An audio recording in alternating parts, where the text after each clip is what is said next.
ब्रेकनंतर बातमीपत्रात आपलं पुन्हा एकदा स्वागत आणि बातमी राजकीय वर्तुळात नाही. विधान परिषदेमध्ये पुन्हा जायला उद्धव ठाकरे इच्छुक आहेत का हा महत्त्वाचा प्रश्न आहे.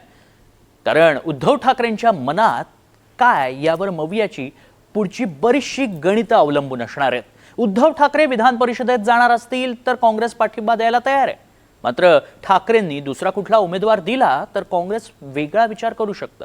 या सगळ्या चर्चा सुरू असताना ठाकरे गटाच्या एका नेत्यानं या सगळ्यामध्ये ट्विस्ट आणलाय. काय आहेत विधान परिषदेसाठी महायुतीची गणितं बघूया.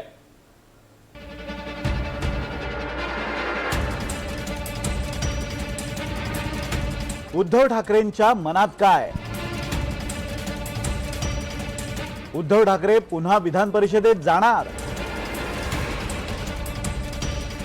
उद्धव ठाकरे दुसऱ्या कोणाला संधी देणार? काँग्रेस आणि शरद पवारांची विधान परिषद निवडणुकीबद्दल भूमिका काय? 12 मे याच दिवशी विधान परिषदेसाठी मतदान होणार आहे. 9 जागांसाठी निवडणूक होणार आहे. संख्याबळाच्या आधारावर महायुतीच्या 8 जागा येणार आहेत, तर फक्त 1 जागा निवडून येईल इतकं संख्याबळ महाविकास आघाडीकडे आहे.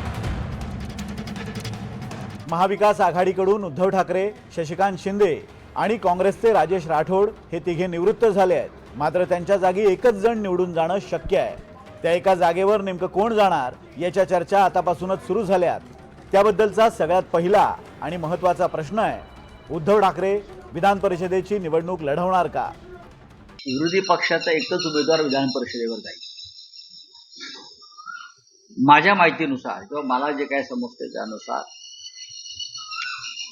माजी मुख्यमंत्री उद्धव ठाकरे हे जर पुन्हा उमेदवार असतील तर ही निवडणूक बिनविरोध होऊ शकेल, जसं शरद पवारांच्या बाबतीत.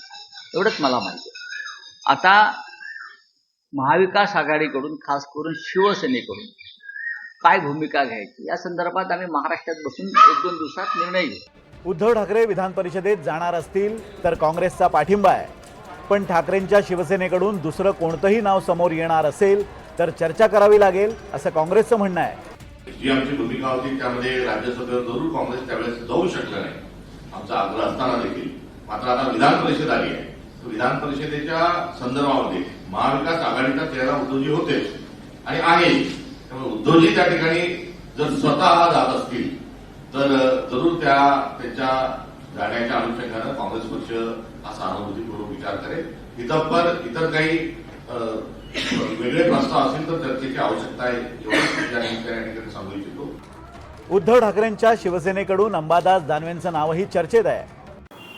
बिलकुल, आमचे ते पक्षप्रमुख आहेत आणि पक्षप्रमुखांनी सभागृहात असायला पाहिजे अशी एक शिवसेनेचा नेता म्हणून अतिशय सुस्पष्ट भूमिका आमची आहेच. पक्षप्रमुखांनी असावा असं माझं व्यक्तिगत स्वतःचंच मत आहे. तर मी आग्रही असायचा काही प्रश्न नाही, पण सगळ्यांचं आमचं म्हणणं आहे की पक्षप्रमुखांनी देखत असावा. अंबादास दानवेंचा विधान परिषदेचा कार्यकाळ संपलाय. ठाकरेंच्या शिवसेनेतले ते आक्रमक नेते म्हणून ओळखले जातात. आणखी एक प्रश्न दानवेंना विचारण्यात आला, तो म्हणजे भाजपचे नेते तुमच्या संपर्कात आहेत का? त्यावर दानवे काय म्हणाले ते पहा. भाजपचे काही नेते तुमच्या संपर्कात आहेत? काय सगळेच असतात संपर्कात. त्याला काय सगळेच नेते संपर्कात असतात. काही नेते कशाला, सगळेच नेते संपर्कात असतात. त्याच्यात काय वावग आहे कोणाच्या संपर्कात आपण असणं किंवा त्यांनी आपल्याला ठेवणं, त्याच्यात काय वावग असंच काही कारण नाही आहे. अंबादास दानवेंशिवाय प्रवक्त्या सुषमा अंधारे, माजी खासदार विनायक राऊत, माजी खासदार राजन विचारे, माजी आमदार वैभव नाईक आणि युवा सेना सचिव सूरज चव्हाण यांच्या नावाचीही चर्चा आहे. उद्धव ठाकरेंच्या नावावर महाविकास आघाडीमध्ये सहमती होऊ शकते, पण दुसरा उमेदवार दिला तर महाविकास आघाडीमध्ये मतमतांतरं असतील आणि महायुतीही अतिरिक्त उमेदवार देण्याची शक्यता आहे. संजय राऊत, तुम्हाला इतकंच सांगायचं आहे की तुम्ही ज्या पद्धतीनं विधान परिषदेच्या निवडणुकीबद्दल भाष्य करतायत, विधान परिषदेच्या निवडणुकीमध्ये काँग्रेस दावा करणार आहे.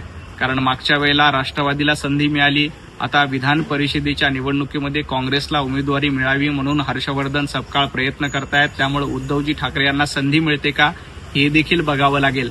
कारण विरोधकांचं संख्याबळ फक्त एकाच जाग्यावर विधान परिषदेमध्ये तुमचा उमेदवार निवडून येऊ शकतो. महाविकास आघाडीबाबत बोलायचं झालं तर सध्या शरद पवार यांच्या राष्ट्रवादीचे 10, काँग्रेसचे 16 आणि उद्धव ठाकरेंच्या शिवसेनेचे 20 असे 3 पक्षांचे मिळून 46 आमदार आहेत। मतांचा कोटा आहे 29चा।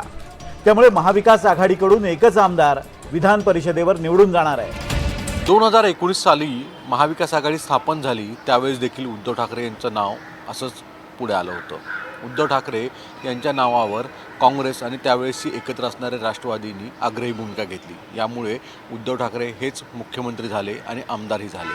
अर्थात उद्धव ठाकरेंच्या या निर्णयामुळे शिवसेनेमध्ये प्रचंड खदखद वाढली आणि कालांतराने सर्वसामान्य सैनिकाला संधी दिली नाही हे कारण दाखवत शिवसेना फुटली।